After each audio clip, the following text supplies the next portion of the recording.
All right, everybody, I'm Lieutenant Jason Fair, Public Information Officer, Albuquerque Fire Rescue. Thank you all for coming. This is a big day for us. It's been a long time coming, so we're excited that everybody's here and speak a little bit about this project and what's gone into getting us here. So with that, I'll hand it over to Mayor Tim Keller, and we'll kick this off. All right. Thanks, everybody, and good morning. Good to see folks. And so a couple of things we want to share as we're out here today. First and foremost, just to kind of put people in the loop. We're out on the west side of Albuquerque. A lot of people don't know about these facilities because they're mostly for emergencies and for training for first responders. But we also have an animal shelter. So if you're wondering who let the dogs out, animal welfare is up there. That's what you hear. And of course, we have our emergency operations center directly behind me. Now, we're going to hear from some leaders from our Albuquerque Fire Rescue. Of course, we're excited to have the governor here as well. We also have two city councilors here who've joined us, Councilors Brooke Bassan and Renee Grout. Thank you for coming. And we have representatives from AFR, one of our wonderful locals, representing all our rank and file firefighters. Now, to begin with is an overview of this particular facility behind me. This is what we're celebrating. And so this is our new burn room. This is a literally regionally sort of first in class, best of class facility. There are very few departments around the country that have one of these. So we're grateful to have it. And the reason why we have it is in large part because of funding from our legislature, from the governor, from city council. This has been a long time coming, but it's been something we've been able to deliver on. And I want to speak a little bit about how important it is to our firefighters and most importantly our cadets.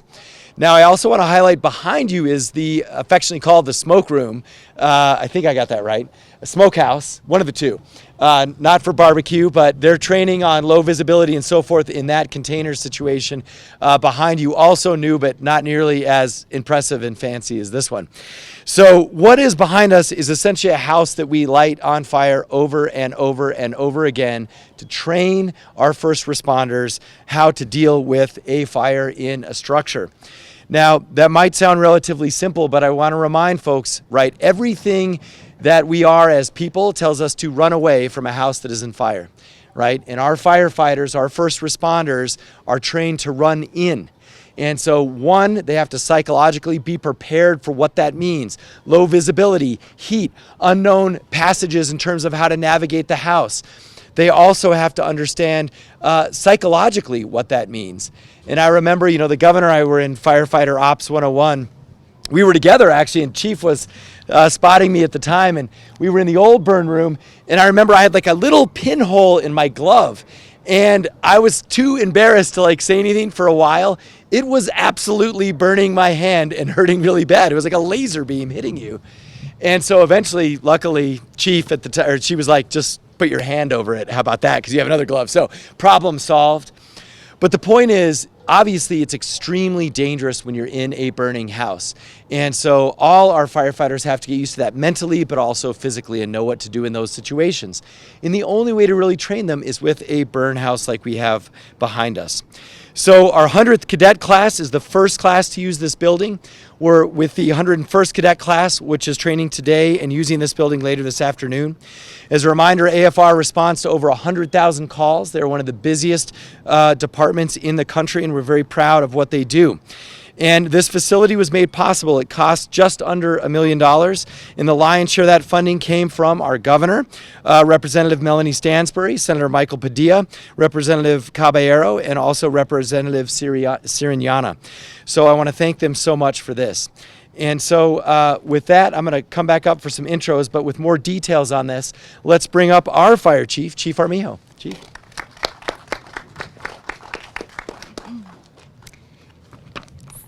Thank you, Mayor. Training is an integral part of Albuquerque Fire Rescue. As you can see, we have a lot of training going on today. We have our cadet class, our 101st cadet class. We have our suppression refresher going on, which is continuing education.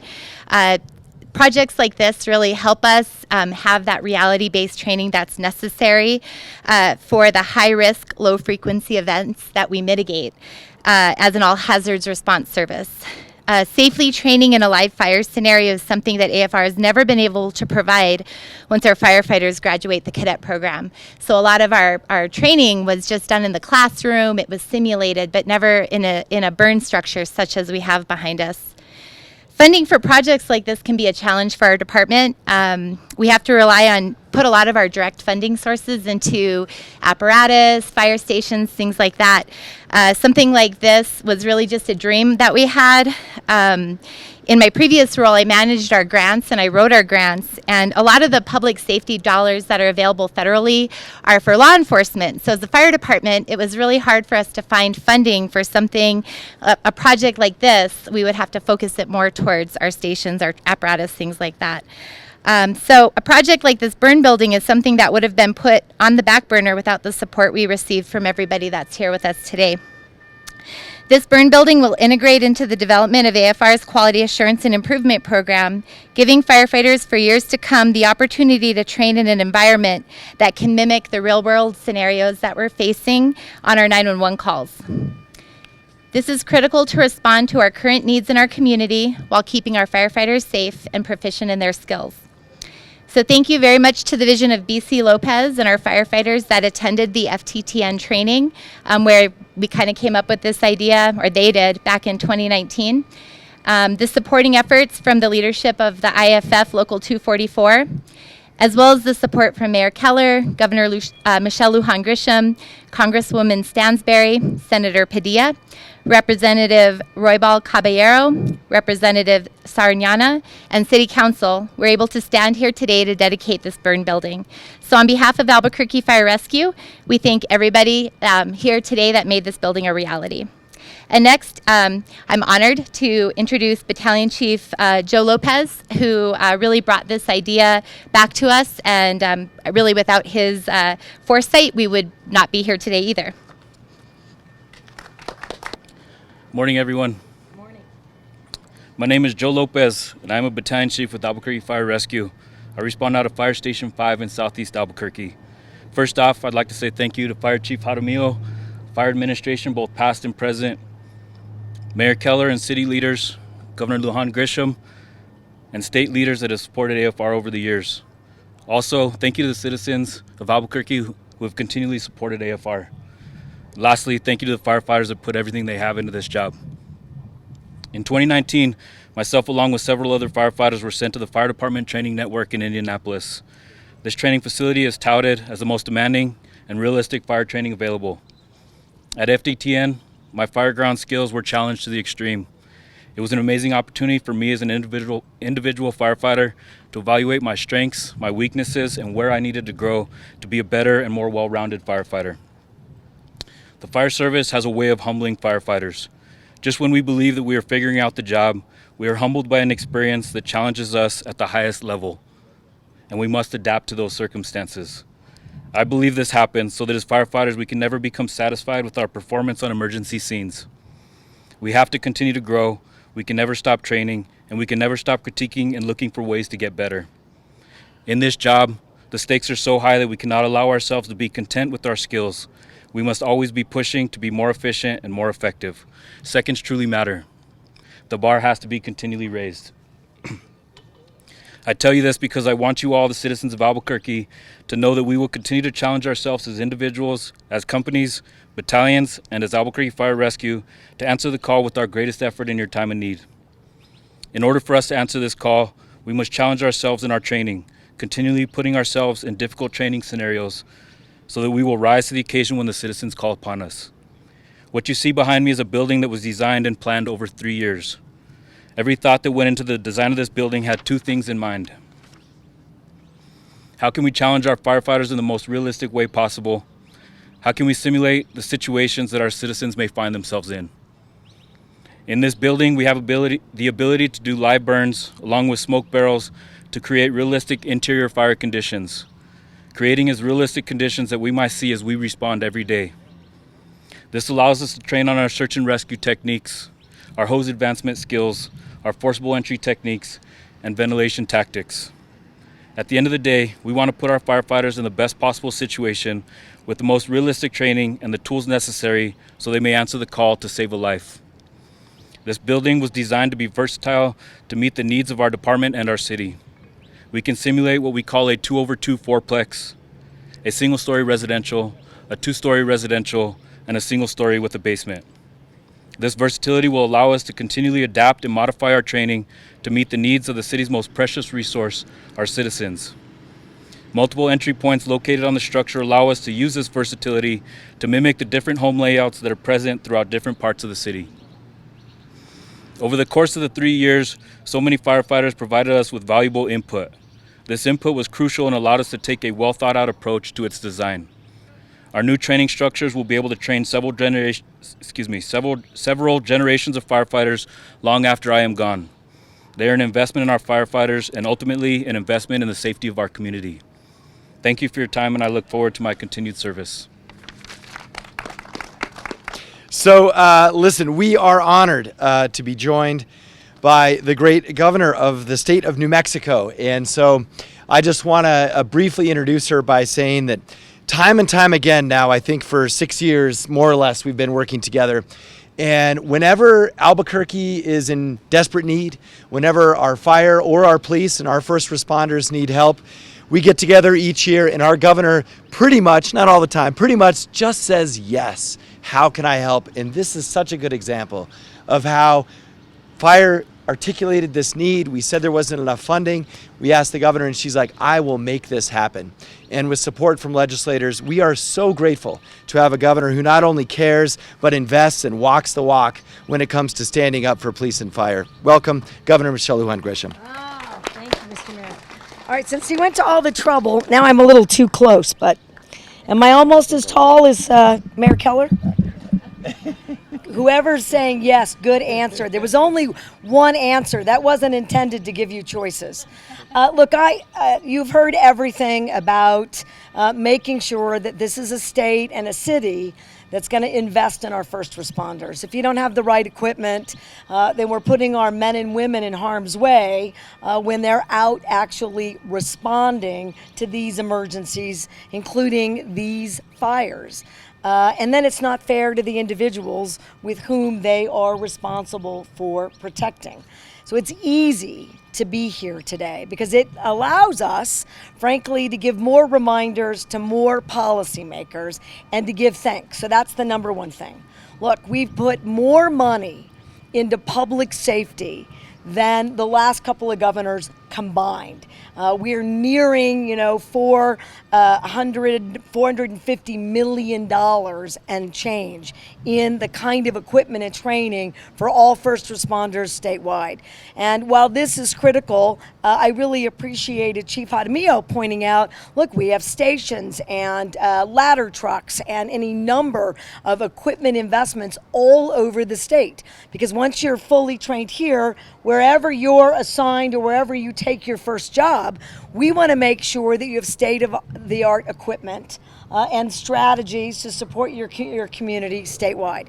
So thank you for your advocacy, and you can bet that the state's going to continue to lean in. 2, there's a lot more going on in terms of supporting our firefighters and their families. And it's a great place to recognize that we've got more to do, I think. I'm going to shout out to the Vice President and the Association of Firefighters right here. But we have one of the best set of protections and benefit packages for families and for presumptive eligibility for benefits like workers' comp that you might not know about an infectious disease or related stresses that cause real injury and harm, and in some cases death to the men and women who are protecting us every day. So it means something to me to come back here and say thank you. That's the kind of leadership that we expect, and you should expect that the state will lean in. And then 3rd, we need to do as much of the infrastructure investment as we can. We need to set the groundwork. That was really well said long before I got to the podium. That we want to create an environment where we know that we can successfully train and support the next 20 generations of firefighters. Now, that's not to suggest that this is stagnant, it's a one-off and we're done. It's a suggestion to say that where you see these training facilities and environments, you should expect to see the next generation, including, I'm going to challenge the press to get video of the intense heat and risk associated with going through the training, and with all of the information technology applications that also assist us in state-of-the-art training. Make no mistake, Albuquerque Fire Rescue, county, the rest of the state engages in that state-of-the-art training. Those are three environments that New Mexicans should be proud of. I certainly am, but it requires a partnership. That's the three things about fire. I wanted to actually thank the mayor for leaning in. We really do work together. It's been 4.5 years, don't give me more, since I've been governor. But we've worked together when he was in the legislature and a state auditor. And I know that he understands unequivocally that every single day there are more challenges that are going to have to create collective work. And while that's not the focus of today's press conference, I know how much you respect the state and the city. And I know how much you care about where people live and about how we show, I almost fell off my stool, and how much we show respect to the men and women who are driving to this facility. We're about to launch a Clean Up New Mexico campaign, which I think is long overdue. Rebranding, refreshing, and bringing together partners. Now, before that effort, so maybe there's an invitation in the mix for another press conference, we've talked to the mayor and other local leaders about how we do that. This drive here is where we should start the second we leave here. We should get it cleaned up. We should fix the potholes, and we should create an environment for the neighbors who live here that is really clear about our intention to showcase New Mexico is beautiful, and we should keep it that way. And each of us has a responsibility to do that. So I'm challenging the city and the county, and today I'm challenging the whole state. Let's get ready to embrace that campaign. We can do better than what I saw today. Thank you very much for having me. Congratulations to all of the first responders and firefighters. And let me once again thank the mayor, who never doesn't accept a challenge and has supported us for every difficult aspect of leading and keeping a city safe. And I'm grateful to you. Thank you all so very much.